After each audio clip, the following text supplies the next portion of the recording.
economic sector, our foundation of the whole government that we have right now. Actually, kalau lah kata employment law ni tak strong, the employment industry is going to be in chaos, like several countries. In India, every now and then bila I pergi sana pun turun-turun kapal terbang, kenapa benda ni tak ada, banking semua tutup, or they went into riot and things like that. Those are the things that happening throughout the world when things are not the employment status ataupun the condition of the employment is not stable, then the impact will be the economy itself. So it is important, as I mentioned, it is important for us, for every one of us to know our rights. Kita ramai yang tak belajar industrial relation, yang tak tahu their rights, but you are among the lucky ones. Hopefully lah, I should be able to share my experience, not to say that I know more than you. I think you know more than me. So this is a session whereby we can discuss and probe into certain matters that is being discussed. Okay, hopefully I would be asking your contribution into discussion. You can always at any time, please. Nampak muka saya kadang-kadang nampak macam marah ke, garang ke apa ke, don't worry. Just sir je, you stop me from continuing, and you can ask question and we can agree to disagree. There are things that I might not know, and I want you to inform me. We are all learning, so we are trying to educate ourselves. Yang hanya yang pandai ialah Allah. Allah sahaja yang tahu segala-galanya. Kita tak boleh sombong. So every one of us have your knowledge that you went through, you can share for the benefit of the class. Okay, so number one, the outcome that we are to get is to be able to explain to someone about what is employment law. So because you are going to declare, I know law, I'm a student of law, or I'm a graduate of law, then obviously they will ask, I have a problem of employment. Is it possible for you to explain certain things? Okay, you have to anticipate that, because your family members, your relative, maybe your kids, maybe your brothers, sisters, and things like that, they are the one that is going to face the problem. So you, the one that have this knowledge, is the guardian angel. You should be able to come in and try to explain them. Kadang-kadang anak saudara you nak pergi kerja, you have to educate them, because this one, the education, you need to pay, whereas it's supposed to be free. The government should ensure that our syllabus mesti ada knowing your rights, because eventually semua orang akan kerja, irrespective dia jadi majikan ataupun pekerja, right? So that, sayang lah, I tak tahu lah macam mana how things like this. Okay, patutnya semua orang kena tahu, okay, because they are going to be an employer or employee sooner or later, right? So might as well know your rights, your duties. About law, as I already mentioned to the previous class, law is about rights and duties. Law is about power. You akan dapat power. Kalau you sebagai majikan, you akan dapat power as majikan, because the law will come in to protect you. So industrial relation law would be the tools. Dia macam perisai dan pedang. I bagi analogi dia senang sikit. Dia adalah sebagai perisai untuk kita lawan dengan orang, dan pedang untuk nak attack orang. Perisai yang tahan daripada orang attack kita, dan kita ada hak untuk nak ambil tindakan terhadap orang tu, based on the right and duties of each party. So the employer ada dia punya rights dengan duties, the employee ada rights dengan duties. So these duties are clear in terms of the boundaries of the law. The law is very clear on that. However, there are certain things that might be, there's lacuna here and there. So that lacuna is being utilized by parties in order for them to gain leverage, untuk keuntungan daripada position dia sebagai employer. We don't want that. We want, saya punya policy is that saya tak nak saya untung, saya tak nak saya rugi. Saya nak apa yang saya punya hak. Okay, so that is my my vision when it comes to certain things. I don't want anything that is more than what I deserve. I don't want anything that is less than what I should get. Okay, so kita pun macam tu. Kita bukan nak cari gaduh dengan employer, but knowing your rights is important not to be abused. Yeah, especially ramai yang dalam kelas ni women, right? So I don't know whether you are the employer, tapi kalau you employee, the chances of you being victimized by the so-called gender bias, orang lelaki ni dia rasa dia orang bagus, they are better than other people, right? Because some interpretation of religious people, religious text, dia cuma letak the facts, tapi it was twist and turn and saying that you are lower than standard than us, so you are rightfully being able to be abused. Since the majority of the employer are males, so chances of them abusing their position, the power that they have to victimize the employee, especially those women. It goes to the extent macam sexual harassment, those are the things that we cannot accept. Yeah, because employee, we have the right under federal constitution, right to life. Yeah, we have the right to be able to go peacefully to a working environment to find money for us to sustain ourselves and our family members. Yeah, that is the main reason ladies go out in order for them to get some money, in order for them to continue life. So there is no right of the employer to come in and pressure you to the extent just because they think that they are better, they are higher, because employer is just employee. Yang you nampak semua bosses yang do direct you, they are all employees themselves. Nobody is the employer. The employer is the company itself. Yeah, you akan belajar company law. The company is the separate legal entity. It is a legal person. Say for example, if you are working with company X is just a piece of paper. The one that is running company X would be the management, and they are actually getting the salary from the company X, therefore they are also employee. Okay, with that understanding, kita akan tengok the two laws that is going to be used in order for us to determine the scope of power, in terms of the scope of power dan scope of protection that the law will come in to protect these people. Okay, normally employees are going to be victimized by the employer, so therefore the employees need to know which one is the one that they have to protect themselves with. Dia ada dua law yang mainly yang kita akan belajar. One is Industrial Relation Law, Industrial Relation Act, and then the other one is Employment Act. So Employment Act are those group of people yang memang lower class lah.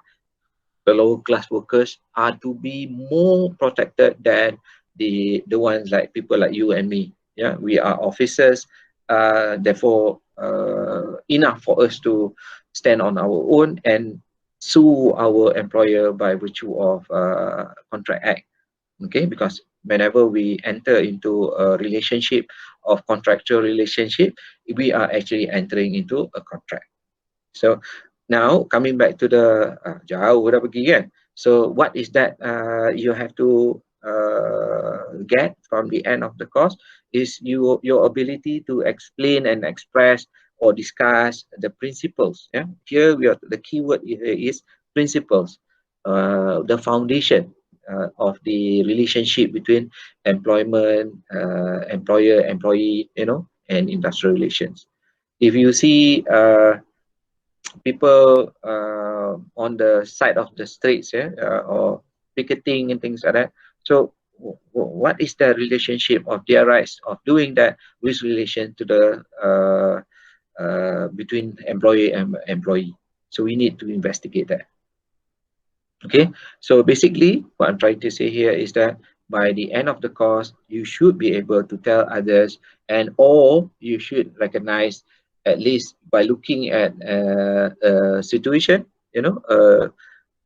working situation, then you should know, oh, I see, now I see, I've learned about this, I know what it is. You are now made aware of the things. that you have to be aware of. Sepatutnya kita ni benda ni dah lama dah, tapi apalah, nanti you all ada chance untuk ubah negara, you ubahlah kita punya sistem pengajaran yang mengarut. Belajar benda yang tak pakai. Saya belajar maths, bio, chemistry, tak pakai hari ni. Nyampah betul. Tu yang saya feel.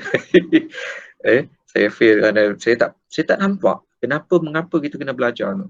Kalau di introduce kata law, kenapa kita kena belajar law? Kita nak bagi orang jangan oppress kita. Then kita dah tahu foundation, and then sekarang ni kita belajar tentang employment pula in detail. Jadi tak teruklah kita nak kena belajar. Sekarang kita kena start daripada back to square one. Okay, that is learning outcome number 1. Only knowing is not enough. Okay, knowing is not enough. You have to go to the extent that you are able to analyze. Okay, tadi you are explain and discuss, maksudnya you tahu. Sekarang you kena analyze. Analyze macam mana? Analyze you punya knowledge tu kena jadi bukan setakat prinsipal saja. You bukan setakat cerita ke orang, oh sebenarnya relationship between employer and employee kena ada contractual relationship. Contractual relationship, kalau kita boleh tengok Contract Act 1950 kata sekian. And then so this relationship once established, ada rights and duties between two parties. That is the principle. Kenapa kita ada prinsipal tu? Kita tak pakai komunisme. Kenapa?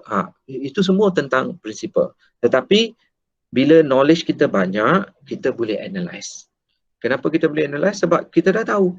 Kita tahu. Tahu apa yang kita tahu? Kita boleh tengok legal issues yang ada. Mana-mana isu yang tengok, baca newspaper, you come across posting dalam Facebook ataupun whatever government buat, you can see what is behind it. You can analyze, you can criticize, you can probe, you can have a deeper discussion. Okay. To analyze what? Problem in the employment dengan industrial relation. Okay. Kita nak fokus kita punya fokus is about employment dengan industrial relation. Kenapa employment ni bukan industrial relation? Kita akan discover later. Employment, dia ada Employment Act. Industrial relation, dia ada Industrial Relation Act. Scope dia berbeza. Group dia untuk Employment Act, dia cover industrial relation akan cover those yang dalam employment. Tapi those yang ada dalam industrial tak di cover oleh employment. Sebab orang lemah macam buruh, dia orang akan di cover oleh extra law which is Employment Act. Kita yang atas ni kita akan hanya dapat cover dengan industrial relation dan juga Contract Act dan mana-mana act yang lain. Okay, itu yang kedua, you boleh analyze dan synthesize. Maksudnya synthesize, you boleh bagi satu pendapat. Okay, you bukan setakat criticize, analyze, you bukan setakat investigate, you bukan setakat boleh discuss. Kita nak sampai to the extent that you are able to come up with certain idea, new approach. Kalau benda ni macam ni, kenapa tak buat macam ni? Itu memerlukan satu pemahaman yang lagi tinggi. So, bukan setakat you boleh explain, you akan boleh analyze dan you boleh synthesize. Maksudnya you create new solution for the current position yang kita ada. Sebab current position memang tak bagus, right? The situation that we have, the things that I can realize, ataupun I am aware of, things are not good, for the employment punya situation, because government is macam kita ambil minimum wage, minimum wage punya law. What can you get for 1,100 or 1,500 for that matter? Okay, sekarang ni 1,100. Saya yang kira kategori atas ni, memang sebenarnya tak ada apa yang kita by the end of the month. I don't have savings, that I can have like 6 months saving. Kalau apa-apa jadi dekat kerajaan, kalau apa-apa jadi dekat ekonomi, saya tak takut. At least saya ada 6 bulan untuk nak survive. We don't have that. Okay, I don't know, some of you might, but I personally, I would say I don't have. I'm worried, especially going through life. Kita ni semakin tua kan, nanti dah pencen dah kita tak tahu. So these are the situation yang kita expected of you to be able to by the end of the course, you bukan setakat tahu, you boleh berbincang dan you boleh mengeluarkan sesuatu satu pendapat yang baru. Okay, yang perlu diketekankan nanti maybe you are in that position of power nanti. Wallahualam. Tapi for the time being, itulah yang di-expected that you can expect from me. I should be giving you information that you are now able to go confidently to others and say that industrial relation, I know. Tak ada masalah. Saya tahu apa itu industrial relation, okay, prinsipal dia macam mana, dan saya boleh sembang. You can talk half an hour about industrial relation with someone else to explain, to elaborate, to discuss, with people who have that knowledge, and then you can synthesize new things. Dikeluarkan satu benda yang baru. Soalan? Okay. So course description, kalau kita tengok course description, Allah besar ni tak nampak pula. Boleh nampak kan? Tapi saya dah bagi satu kopi kan. The course introduced the student to principle of industrial relation and application of law to the various issue involving employment and trade unions. Trade union is part of the industrial relation or industrial relation law yang kita akan tengok. So itu introduction. You are going to be introduced to all this. The course deals specifically with employment relationship. We have to investigate the relationship between employee and employer, because relationship daripada tak ada, dia akan naik macam ni tau. Dia macam cloak. Kalau those yang science tu tahu, the graph, the cloak, it will go up. That relationship tak ada. You start the relationship matures, and the relationship will die. So the same thing, manusia dia akan pergi on that cycle. Kalau keluk population pun macam tu, ada yang muda, ada yang tua, tapi majority dekat tengah. The relationship between the relationship of employer, kita analyse contract of service, macam mana boleh ada contract tu, terms and condition dalam employment, kita tengok satu-satu. Okay? Kita tengok pula ni yang towards the end lah. Tadi nak establish relationship kan. Now towards termination and dismissal. Okay. So termination dismissal ni kalau you tengok cloak tu dia towards the end lah. The fundamentals of industrial relation including membership. Kalau kita nak tengok industrial relationship in terms of trade union, kita nak tengok membership, registration, trade dispute, industrial action. Okay. Macam mana? Apa yang trade union boleh buat? Apa yang trade union tak boleh buat? Kenapa dia boleh buat? Kenapa dia tak boleh buat? Kita akan investigate one by one. Okay. So jadi bila selepas ni kalau you dengar trade union, then it should not be of an issue. You tahu apa yang sepatutnya you kena buat terhadap industrial relation ni based on the information of knowledge that you have. The course also promotes the development of critical thinking. Inilah yang maksudnya kita synthesize. Maksudnya critical thinking, you bukan terima bulat-bulat apa yang saya cakap, you boleh terima dan berbincang dan mencadangkan. Okay, you come up with new ideas. So critical thinking, you nak mencadangkan, kita tak boleh mencadangkan sesuatu tanpa kita punya pengetahuan. So pengetahuan yang kita ada kena dalam. That is what critical thinking is for. And problem solving skills. Problem solving skill for those yang intend to concentrate becoming a lawyer. Obviously this is one area yang you boleh excel yourself. You can concentrate to become the best industrial relation lawyer or employment lawyer there are outside. There is outside, there are outside. In order for you to make money, in order for you to survive and help people. Okay, sekarang kita tengok content. Dia bird's eye view kita, sebenarnya dia banyak topik yang kita kena cover. Ada 9 topik. 9 topik yang kita kena cover. Kita tengok satu-satu apa topik-topik tersebut ya. Topik pertama ialah kita belajar introduction iaitu employment relation. Maksudnya kita di sini kita kena kenal objek-objek yang kita akan dengar throughout the semester. Maksudnya apa itu employee, apa itu employer, apa itu employment contract, apa itu workman. Workman bukan employee sama. Dia bezalah. Jadi kita kena tahu benda ni. These are the foundation yang kita akan belajar. Which I think kalau sempat, kalau dia kata suruh habis pukul 5. So kita tak berhenti, kita habiskan pukul 5 ya. I know you have to be somewhere. Kita bulan puasa ni. Right. Itu topik 1 Topik 2 is for you to know. Kita dah start masuk dah. Tadi kita kenal dulu. Ya, macam kalau kita nak, saya bagi analogi ialah kita nak terjun masuk ke dalam air. Tugas saya adalah introduce ini kolam dia, ini kedalaman dia, ini air dia masin ke tak masin ke, ada bahaya ke tak bahaya ke. So it is my duty to label, give you some kind of labeling. That is chapter 1. Chapter 2 kita dah start masuk dah. Kita dah masuk dalam air tu.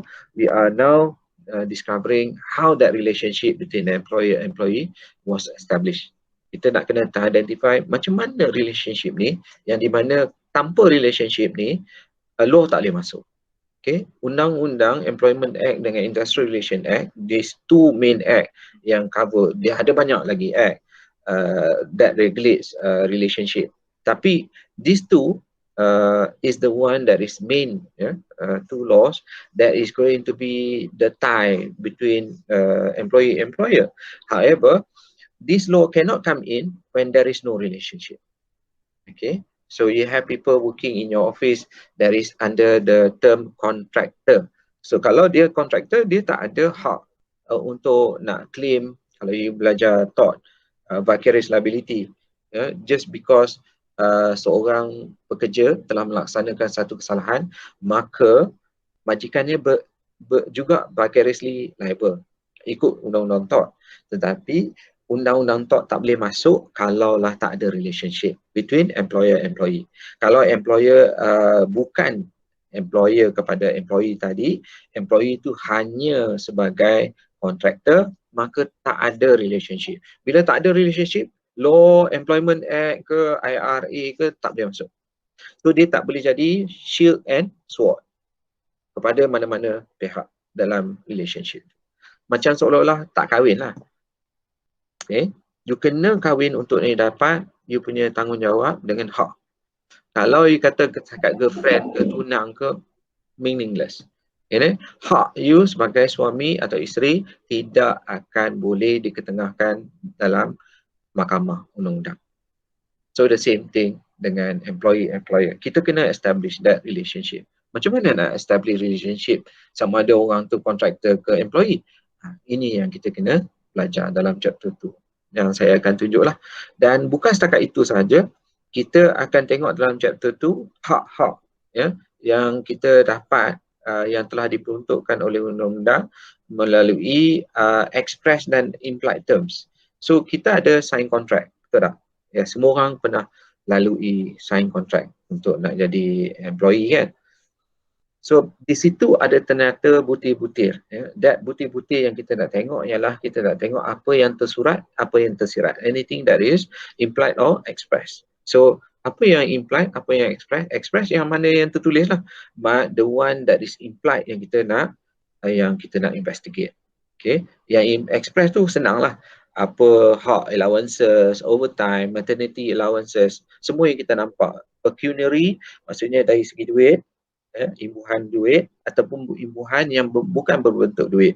Contoh public holiday, annual leave, sick leave, maternity leave. Those are monetary in value tetapi bukan nampak 100% duit.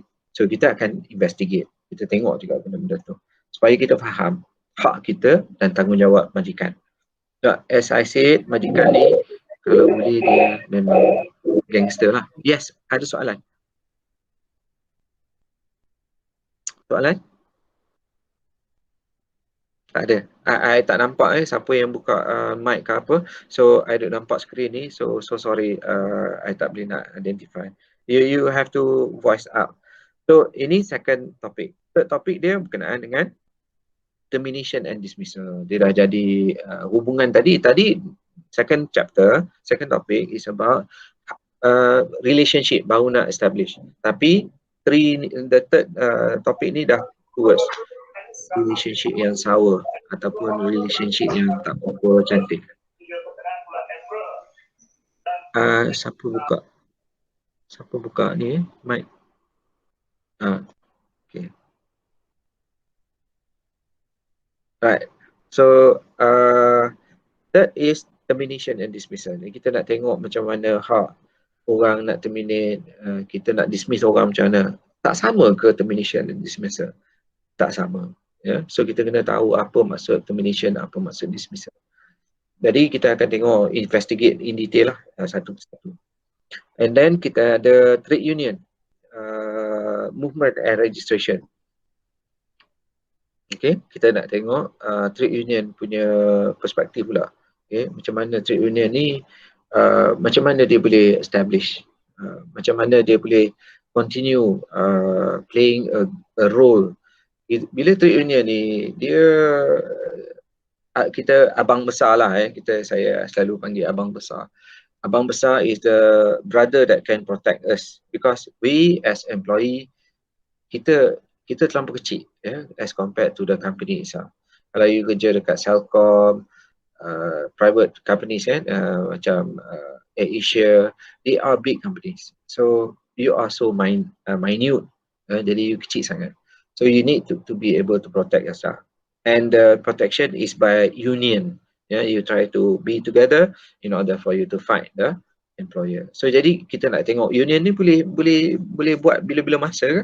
Ataupun macam mana. Jadi kita sebelum kita masuk, kita kena tengok history of trade union. Mengapa kita trade union tu penting. And then kita tengok topik 5 di mana kita nak tengok trade union tu di-register dan di-recognize. Dia takat register saja tak cukup. Dia kena recognize by the employer. So recognition ni bukan setakat untuk employer, untuk industrial court pun. Industrial court kena memberi pengiktirafan terhadap trade union tersebut. Bukan setakat majikan, you kata, oh saya dah ada 50% lebih daripada pekerja, saya mewakili pekerja, you kena terima saya sebagai trade union. Tak semestinya. Okay? So jadi ada kriteria mengapa trade union ni kita nak dia di-regulate. Okay? Sebab kadang-kadang orang boleh abuse trade union dan boleh jadi porak peranda negara disebabkan mogok and things like that. Actually kalau you silap hari bulan, you boleh dipenjarakan. Okay? Kalau you pergi buat strike, mogok, saya tak kira saya nak mogok, you bukan hilang kerja je, you masuk penjara. Because they are criminal punya situation. Kita tak boleh mogok. Nampak? Kita dah pilih sistem ni, maka kita dah paksa terima dengan keadaan. Di mana kita tak perhati, nak cakap lebih tak boleh. Silap hari bulan, kita masuk penjara. Next, topik 6, kita pula tengok collective bargaining. Kita tengok collective bargaining ni di mana kita tengok proses bargaining dalam bahasa Melayu, tawar-menawar between the employer and union. Sebab employee tak boleh nak buat tawar-menawar, sebab tawar-menawar berlaku sebelum kita masuk pekerja. Itu berlaku kalau you terima, you sign contract untuk jadi service of employment. Tapi when it comes to 1,000 people yang masuk union untuk nak lawan dengan syarikat pula boleh buat union dia orang, antara union dia orang lawan dengan union. So jadi mesti ada satu persetujuan. Macam kalau those yang kerja kat bank, tahulah NUB, National Union of Banking Employees, dia orang memang gangster besar lah dari segi union di Malaysia. So they are very very powerful, and I used to be members of NUB and fight for the rights of NUB workers. So bank dia akan abuse because they are very very powerful. Dia bukan company biasa, dia memang company special, yeah, because they have money. Their business is money. Okay, when business is money, they are very very strong. Then you can do a lot of things. Yeah, sorry. Nak tanya kalau union ni usually in banks, is it apply only for clerk sahaja? Tak Executive tak semestinya. apply? Dia apply kepada executive pun. Oh, okay. Jadi hak ini hak yang telah dijamin dalam Federal Constitution, ya, right of association. Betul tak? Rasa tak? Ingat ingat dah buat konsti kan? Right to be able to associate with anyone. So right of association is part of you nak masuk parti mana ke, nobody is to force you. You nak masuk trade union mana ke, nobody is to force you and say that you masuk, I buang you kerja. That you can take action against them. Oh. Because before this, pasal bank, because I pernah kerja for 2 years in bank, and dia more on the clerk punya side. The executive dia tak jaga sangat lah, especially when it comes to OT lah. OT apa semua kan, sebab dia kata ex gratia, betul tak? Dia ada allowances and things like that. So normally dia tak regulate sangat, tapi ada, dia bukan setakat employee, executive dia boleh buat, dia punya group kalau dia nak buat, dan managers, okay, the managing people, they can have their own group if they want to. Dulu waktu zaman saya 30 tahun lepas, ada employer punya ni, bukan employer tapi dia middle management punya people, dia ada dia punya persatuan in order for them to be protected. Sebab bank ni dia tak kira, dia kalau dia nak buang, dia buang je. You know, especially kalau mergers, acquisition dengan mergers kan. Kalau bank merge, obviously takkanlah dalam satu taman tu ada dua bank yang sama. Macam I used to be with Bank Bumi kan. So we took over Bank Bumi, we took over. Apa kata, Bank Bumi took over because recession 98 was it 99, can't remember the date. 98 kan recession. So they took over Chungkia Bank. When we took in that in my situation, waktu tu Chungkia Finance kan, dia ada dulu ada bank dengan finance kan, tapi dah since the act is no longer there. So Chungkia was taken over by Bank Bumi. It so happen dalam satu taman ada dua branch dah. So takkan nak run overhead tinggi lah kalau you nak run dua kan. So one of the institution have to be closed down. So bila nak close down, semua kena buang. Maksudnya officer kena buang, management kena buang, you know, the branch manager kena buang, the staff kena buang. So VSS ke tak ataupun nampak apapun, tapi kesian lah tengok. I still remember looking at that branch manager punya face. I still can recall. Dia orang buat dia bukan ni, dia kata apa ni? Saya ayat tu selalu lupa. Saya dengan wife lupa ayat tu. Apa dismissal? Constructive dismissal. Constructive dismissal maksudnya dia tutup branch tu, tapi branch manager tak nak resign. Okay, fine. Dia ambil branch manager tu, letak kat dalam our finance, and then dia bagi satu meja, right? Dia tak bagi kerja. Dapat meja, okay, dapat gaji, dia tak bagi you kerja. Satu benda pun tak bagi. You know, orang lain semua buha, dia duduk kat meja tu. Takat baca newspaper, sehari dua happy lah, dapat gaji free, peduli apa kan. Tapi kalau day in day out, you are not being recognized as a human, di mana kita ni, manusia ni, kita nak penghargaan daripada orang.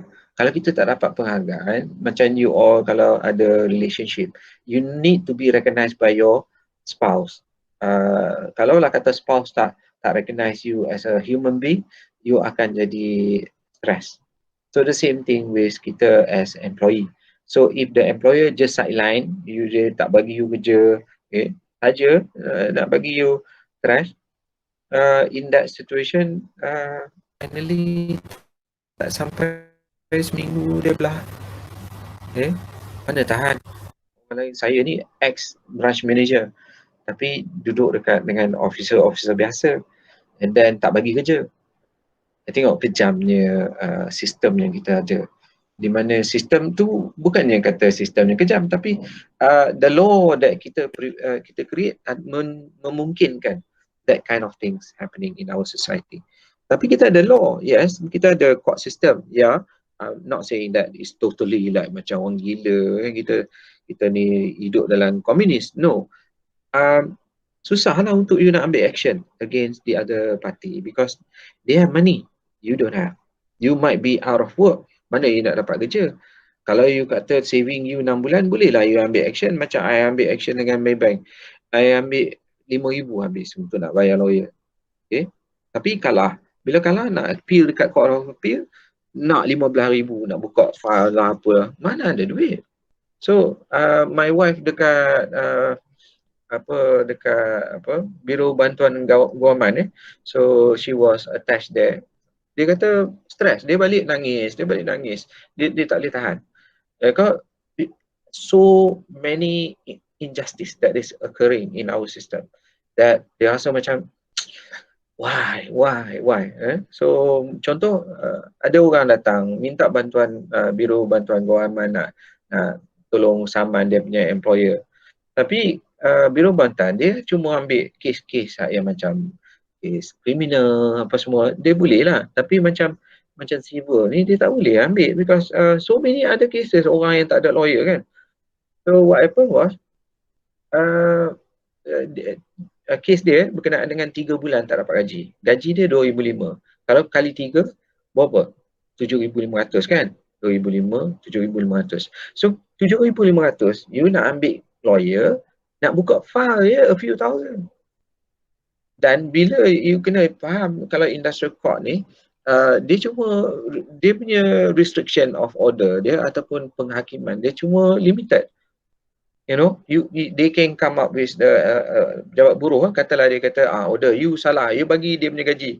So employer kata I tak nak bagi. You boleh buat apa? Apa kuasa you untuk Kementerian Manusia untuk nak ambil tindakan kat saya? You know, orang kata harimau yang tak ada gigi. You know, but still kita kena belajar jugalah. Kita kena bagi tahu kat orang apa yang boleh buat, tak boleh buat. So jauh dah patah balik. Okay, so